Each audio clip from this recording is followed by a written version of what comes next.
The forgotten composting secret that turns waste into black gold in 30 days starts with a principle many gardeners overlook. Compost doesn't break down quickly unless you feed the microbes that do the work. Old growers understood this intuitively, and their method wasn't based on fancy bins or gadgets, but on a precise balance that activates heat, airflow, and microbial activity almost instantly. Once you learn this technique, your compost shifts from a slow, cold pile to a living, fast-working system capable of producing rich, dark humus in under a month. The first key is understanding that fast composting depends on a correct carbon-to-nitrogen ratio. This is where most home composters fail. They pile in whatever kitchen scraps or lawn debris they have without considering whether the microbes are getting enough fuel and protein to heat the pile. The forgotten secret is maintaining a ratio close to 25 or 30 parts carbon to 1 part nitrogen. Dry leaves, shredded cardboard, straw, and woody stems supply carbon. Fresh green material like kitchen scraps, coffee grounds, manure, and grass clippings supply nitrogen. When gardeners combine 2 buckets of browns for every 1 bucket of greens, the compost heats rapidly, often rising above 130 degrees Fahrenheit within 24 to 36 hours. This temperature is where decomposition accelerates, weed seeds die, and pathogens burn off. The next part of the method involves size and structure because a compost pile needs mass to heat properly. A pile smaller than 3 feet by 3 feet rarely reaches the temperatures necessary for fast breakdown. On the other hand, a pile much larger than 5 feet across can smother itself and cool down because air can't penetrate the center. That's why old farmers often built their piles by layering 12 inches of brown material, followed by 6 inches of green material, and soaking each layer until it reached the consistency of a wrung-out sponge. Moisture is the trigger. Too dry and decomposition stalls. Too wet and everything turns anaerobic. If you squeeze a handful of compost and get a single drop of water, you're in the perfect range. Turning the pile on a specific schedule is where the 30-day transformation becomes possible. Heat-loving microbes thrive when fresh oxygen hits the center of the stack. When a pile is left alone, the heat rises once, then slowly fades. But when it's turned on day 3, day 7, day 14, and day 21, the internal temperature spikes again and again, keeping the microbes active and multiplying. This is the original forgotten technique old growers used before home compost bins existed.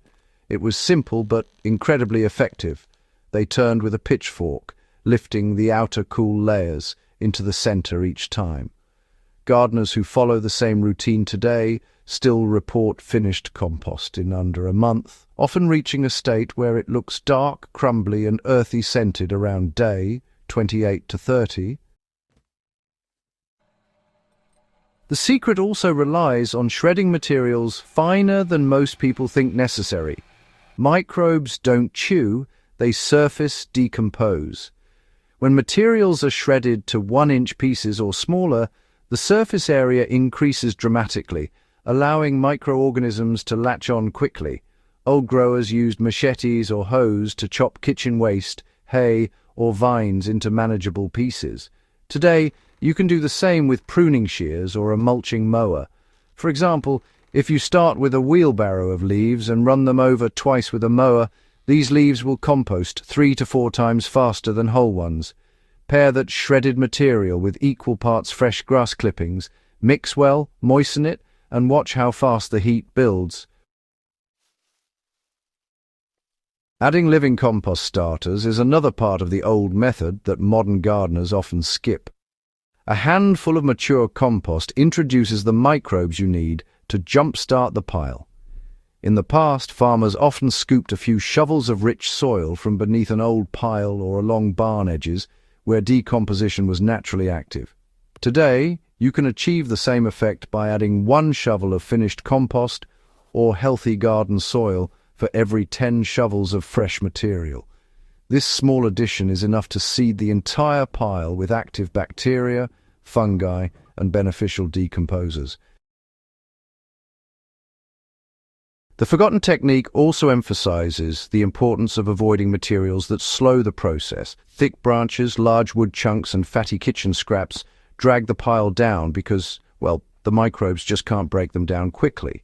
If you want 30-day compost, these materials must be chopped into very small pieces or, honestly, just excluded entirely. Eggshells, for example, never fully decompose in 30 days unless they're crushed into powder. Old gardeners used to crush them by hand to make sure they broke down instead of lingering in the final mix. When all components are small, well-balanced and properly moistened, the microbes have no obstacles slowing their work. Understanding the final curing stage is just as important as making the pile heat quickly.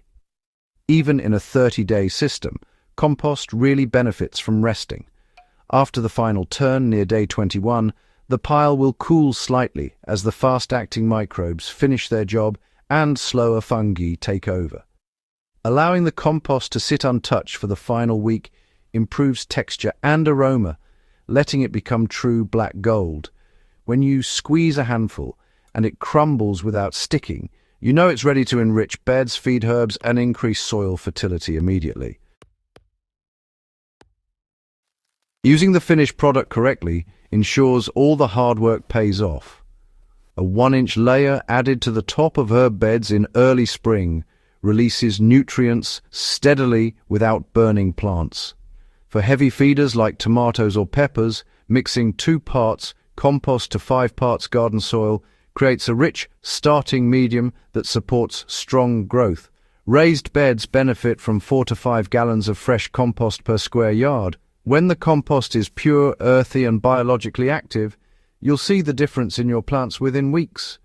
Improved vigor, deeper green leaves, stronger stems, and greater resistance to stress.